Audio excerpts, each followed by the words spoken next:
राष्ट्रपति प्रणब मुखर्जी की किताब द टर्बुलेंट ईयर्स आज लॉन्च हुई।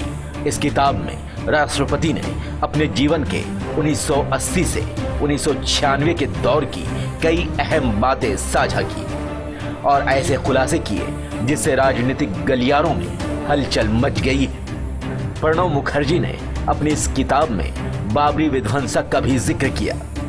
राष्ट्रपति ने कहा कि तत्कालीन प्रधानमंत्री नरसिम्हा राव की अक्षमता के कारण बाबरी को तोड़ा गया। प्रधानमंत्री रहते हुए बाबरी विध्वंसक नरसिम्हा राव की सबसे बड़ी नाकामी है।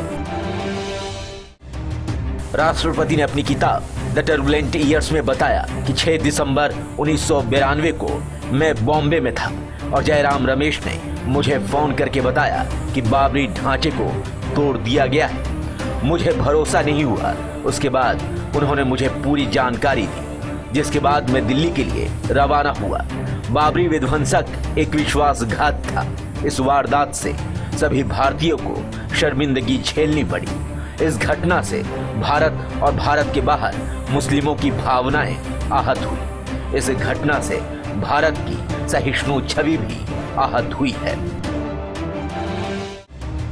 राष्ट्रपति प्रणब मुखर्जी ने अपनी किताब में राजीव गांधी पर भी कई खुलासे किए हैं। राष्ट्रपति ने अपनी किताब में कहा कि 1984 में इंदिरा गांधी की हत्या के बाद जब कांग्रेसी नेताओं ने राजीव गांधी को पीएम पद संभालने को कहा था तो राजीव ने प्रणब मुखर्जी से पूछा था कि क्या वह पीएम पद की जिम्मेदारी संभाल पाएंगे।